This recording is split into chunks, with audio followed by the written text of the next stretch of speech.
Presiden Jokowi di antara rangkulan paksa Biden dan kehangatan Putin.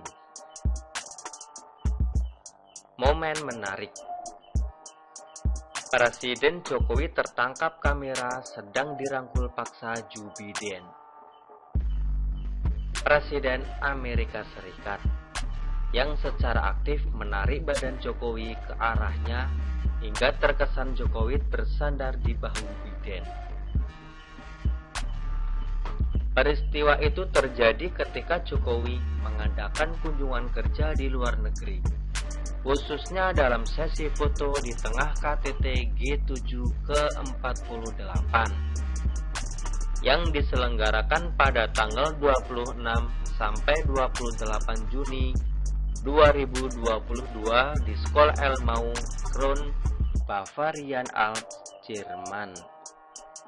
Kunjungan kerja di luar negeri itu bukan satu-satunya. Selain ke Jerman, Jokowi mengunjungi dua negara yang sedang terlibat konflik, Ukraina dan Rusia, serta terakhir berkunjung ke Uni Emirat Arab yang secara umum menjadi pertemuan guna membahas hubungan perekonomian. Momen menarik terjadi lagi dalam lewatan Jokowi ke Rusia yang disambut Presiden Vladimir Putin dengan amat hangat. Presiden Jokowi dan Presiden Putin tampak hanya berjarak meja kotak ukuran kecil. Situasi tersebut berbeda jauh ketika mengingat kembali cara Putin menemui tamu lain dengan meja besar sepanjang 6 meter pada akhir-akhir ini. Seperti misalnya saat menemui Presiden Prancis Emmanuel Macron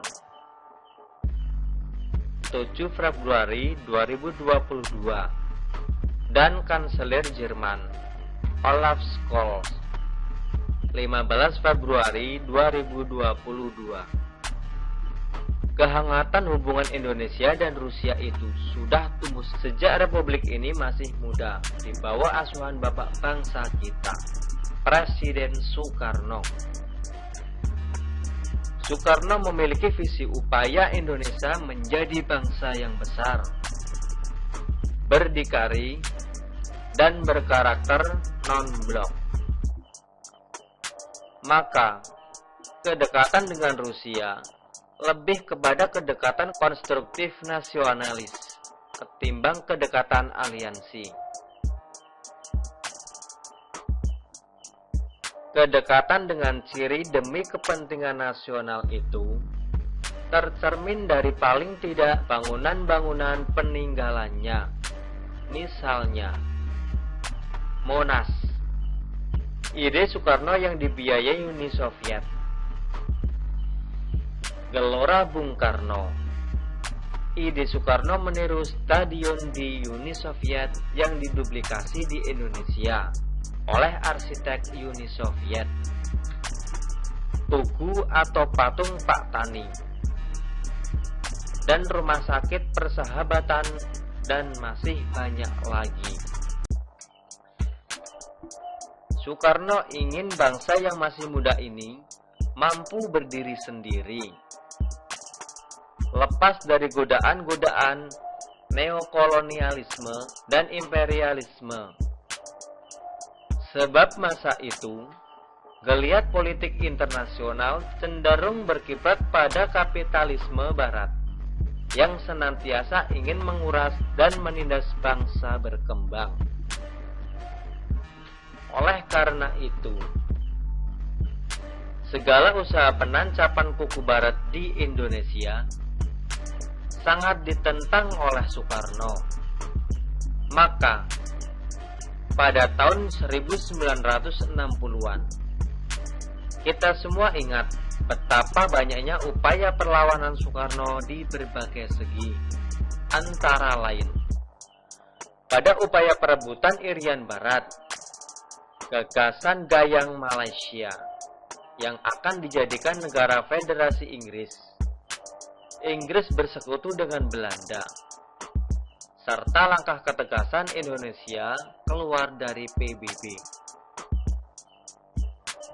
Pada tahun-tahun itu juga, era Perang Dingin masih berlangsung sengit. Amerika sebagai simbol kapitalisme memerangi pengaruh Uni Soviet sebagai simbol komunisme. Pertempuran habis-habisan antara simbol kapitalisme vs simbol komunisme itu terjadi di banyak tempat, antara lain di Vietnam, di Kuba, dan tentu saja Indonesia sendiri yang ikut tersedot dalam pusarannya. Pasca tahun 1966, visi besar Bapak Bangsa, yakni Indonesia bisa lepas dari godaan-godaan neokolonialisme dan imperialisme, semakin memudar seiring dengan banyaknya perusahaan tambang asing menguasai lahan-lahan di Indonesia. Termasuk yang paling mencolok adanya Freeport di Papua. Masih banyak lagi persoalan dan betapa mencoloknya perubahan visi Bapak Bangsa ketika masuk era Orde Baru.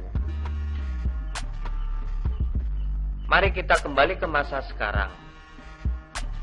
Peristiwa rangkulan paksa Joe Biden, Presiden US, jika kita sandingkan dengan sambutan hangat Vladimir Putin, Presiden Rusia yang terjadi beberapa waktu lalu, akankah menjadi pertanda bahwa Indonesia akan tersedot lagi dalam pusaran kemelut global? Sebuah pernyataan bijaksana mengatakan, jika tidak mengenal sejarah, kita tertakdir mengulangi kekeliruan dari masa lampau. Jika memahami sejarah, kita mampu menanggapi situasi sekarang secara bijak dalam bingkai pemikiran yang luas.